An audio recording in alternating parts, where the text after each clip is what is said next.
Hi friends, అందరికీ నమస్కారం. Friends, రాష్ట్ర వ్యాప్తంగా మార్చి నెల నుండి భారీగా పెరగనున్న ధరలు ఈ మధ్య కాలంలోనే ఒక వీడియో అయితే చేయడం జరిగింది మన ఛానల్ ద్వారా. ఏసీలు అయితే త్వరలో పెరగబోతున్నాయి అని చెప్పేసి 5 నుంచి 15% వరకు. ఇక రాష్ట్ర వ్యాప్తంగా మార్చి నెల నుండి మరో వస్తువుల ధరలు కూడా పెరగబోతున్నాయి. ప్రత్యేకంగా ఇది కూడా భారీగానే వినియోగదారుల మీద భారం పడబోతుంది. సో దానికి సంబంధించిన వివరాలు తెలుసుకుందాం. వీడియో పూర్తిగా చూడండి, అలాగే తప్పకుండా లైక్ చేయండి. మరిన్ని అప్డేట్స్ కోసం ఛానల్ని సబ్స్క్రైబ్ చేసుకోండి. రాష్ట్రంలో భారీగా పెరగనున్న వాహనాల ధరలు, ఇప్పుడు రోడ్డు సేఫ్టీ సెస్ కూడా విధిస్తూ రవాణా శాఖ ఉత్తర్వులు. ఇక నుంచి కార్లు కానీ బైక్స్ కానీ మీరు ఏమన్నా కొనుక్కున్నట్లయితే ప్రత్యేకంగా ధరలు అయితే మార్చి 1 నుంచి పెరగబోతున్నాయి. వివరాలు చూస్తే, తెలంగాణ రాష్ట్ర వ్యాప్తంగా కూడా కొత్త వాహనాలు కొనుగోలు చేసేవారందరికీ కూడా షాక్ ఇస్తూ రాష్ట్ర ప్రభుత్వం కీలక నిర్ణయం తీసుకుంది.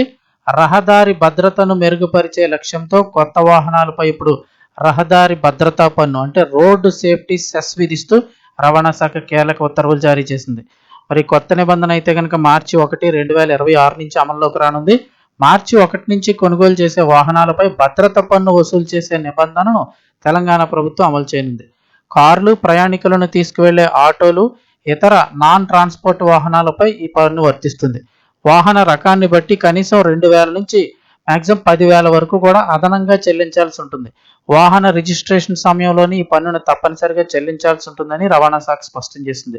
నిజంగా రోడ్డు సేఫ్టీ సెస్ అయితే విధింపు ద్వారా రాష్ట్ర ప్రభుత్వానికి ఏడాదికి సుమారు 270 కోట్ల రూపాయలు ఆదాయం అయితే కనుక సమకూరనుందని అయితే చెప్తూ ఉన్నారు.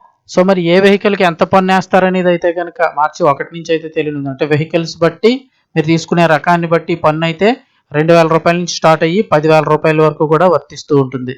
దీన్ని రోడ్డు సేఫ్టీ సెస్ అంటున్నారు. అంటే వాహనాలపై భద్రతా పన్ను అని చెప్తూ ఉన్నారు, రహదారి భద్రతా పన్ను అని చెప్తూ ఉన్నారు.